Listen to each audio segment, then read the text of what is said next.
What's going on, everyone? Talon back here, and today I wanted to go over some more details about the story mode scans for fighters. Now, I was doing everything I could yesterday in terms of translating everything when it came to fighters, Dokkan, the whole 9 yards, but it was really late at night, and by the time I woke up, all of a sudden I started seeing all these scans for more of the story missions and everything, or the story mode itself, and everything that's going to be going on with it. So I kind of wanted to give my impressions on it and kind of give you guys some more details of what it might kind of harken back to, actually, and also just what it means in general and how cool it could potentially be and everything like that. And then we'll also get into a couple of things when it comes to the release date and also a couple of the online modes, which isn't a lot. So I'm actually going to get one of those out of the way right now, and that is simply the release date. We already know that it is February 1st, 2018. We already know it. They told us exactly it was going to be 2018, February 1st. But that is the release date, right? When it's released in Japan. Now, if you haven't played any Arc System games before, they have been known to release in Japan first, and then they release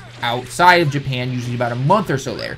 But, before anyone freaks out, this is also being published by Bandai, and this is Dragon Ball. This is pretty big, right? So, I actually personally would not be surprised if this releases potentially, this is just my speculation, could potentially release 2 days earlier for the Americas and Europe, you know, so that'd be January 30th.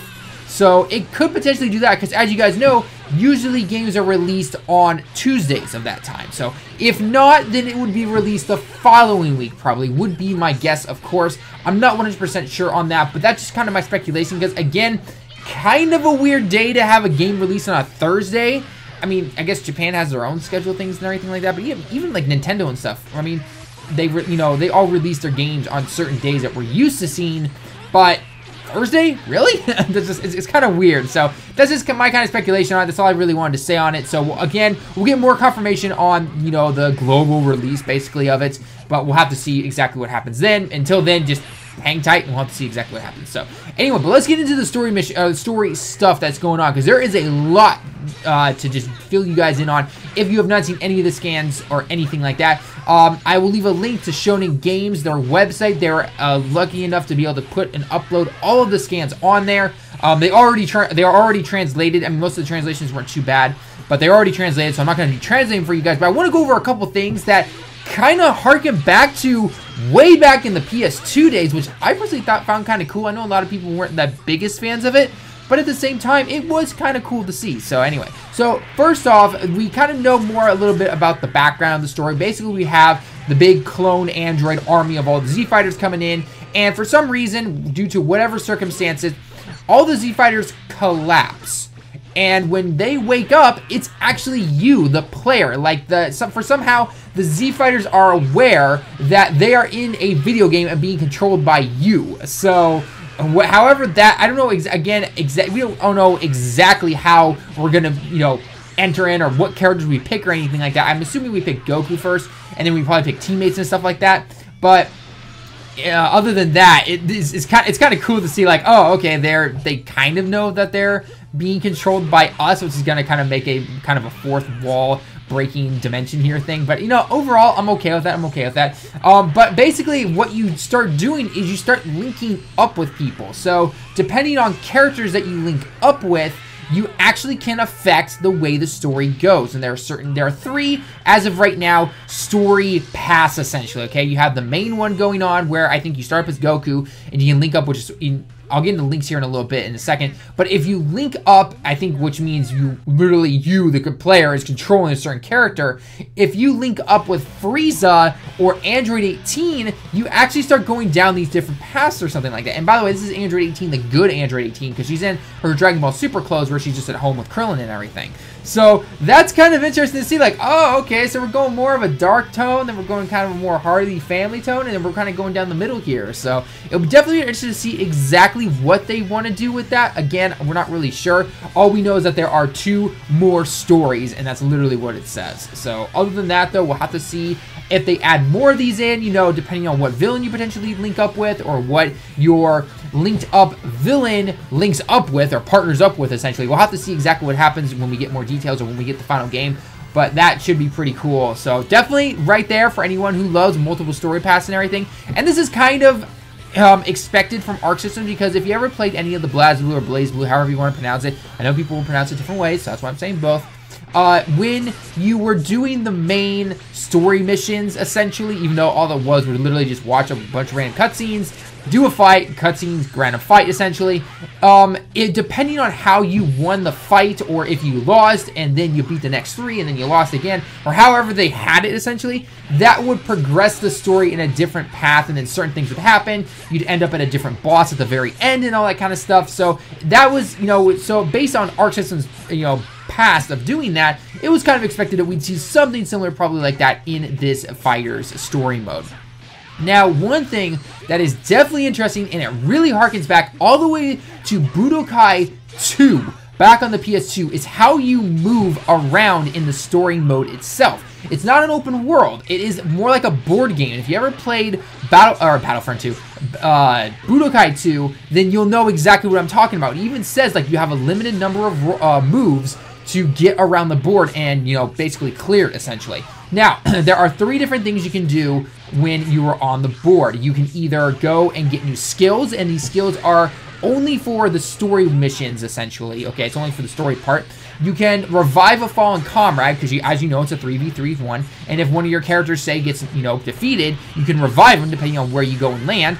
Or you can go on a different route and basically take on a much harder boss or enemy to get more experience. Now, in game, we find got a little bit of details on this, but in game, after you beat the the fighter that you're going against, the team or whatever, you'll be able to then kind of level your character up, kind of like level the skills up and everything. You also get some Zenny and stuff. But this is only for the story mode, okay? I'm going to say it again. It's only for the story mode. There is nothing that you're bringing from the story mode, of these extra skills or these power-ups or anything that will be going on to online or anything like that. This is purely for the story mode itself. So, and this kind of harkens back to the capsules, if I remember correctly. We had them in Budokai 1, 2, and 3, where you had capsules to kind of customize your character and everything, at least their movesets. So I don't know if it goes that far by any means, but it seems you can definitely power up just by beating by beating somebody in the story mission, and then it tells you, like, hey, you gained this much experience and everything, and then we can go from there. So that is pretty cool right there. And then it also says you can increase your bond by linking up and fighting together with certain warriors.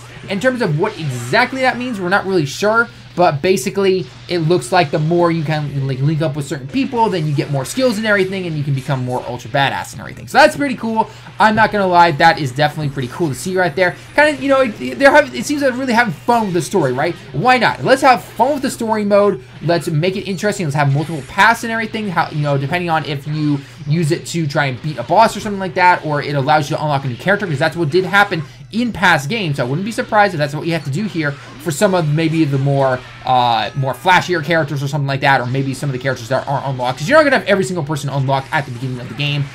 Past games have easily shown that, no problem. But we'll have to see exactly what it's going to do. But overall, I think it's pretty cool. And then obviously focus into the online stuff and everything, where it's all competitive and everything. Now, speaking of online, there are now... we kind of call this, almost any modern game this day has it, but essentially there are 2 ways to do online, in terms of the main ways at least. One main way is kind of more of a casual. You party up with a bunch of your friends and everything, you go and you have a good time, you play different matches, and it goes pretty fast and smoothly. The other one is ranked matches, which is kind of what we did, I'm guessing, from the beta. I'm not sure exactly, but basically you can go into these ranked matches, and you have to progress and try to get your rank up as much as possible to show people around the world that you are the best fighter, right? It is all about you in the end. So other than that, though, it's kind of what we'd expect from online fighting games, or just online games in general these days. But it is pretty cool to see that. So, again, lots of stuff when it came to all the scans that we got from V-Jump here in Japan. So it's pretty cool to see all this FighterZ stuff, or fighter stuff. I'm going to keep calling it FighterZ randomly, because that's just what people were calling it way back when it was released back at E3. So sorry if I do that. It is as by the developers called Dragonball FighterZ, okay? So other than that, though, we don't really know anything else really when it comes to the story, except it's definitely going to be interesting. And from the looks of it also that I've noticed, so if you remember seeing the scan that I did on the character reveal of Ginyu and Nappa, it showed that there are 17 current characters as of right now in the game, and obviously we're going to be getting more. But one person who is not in there is Android 21, the brand new Android 21 protagonist, who is going to be the main villain in the story mode. She is not playable, at least in like online and arcade and stuff like that. she is not playable. Now, maybe she'll potentially be playable down the future, or, you know, she might just be a story mission only playable character. I'm not really sure, but from the looks of it, she's not going to be a playable character, so sorry for anyone, I guess, who had their hopes up on that. I'm not really sure, so yeah. So, but anyway, guys, that's going to be about it for the video in terms of all the information. I covered all the story stuff, the online stuff, the release date. If the release date is Japan first, and then, like, the next week is going to be released around the rest of the world, I'm probably going to be picking up both versions of the game, because I'm definitely playing that thing first weekend that it's out. Even if it's in Japanese, I don't care. I'll read the kanji. It's fine. So, I'll definitely be streaming and all that. It's going to be great, and hopefully we get more information next month in terms of the open beta, because by then it's going to be getting towards December, and that's going to be the January issue for V-Jump.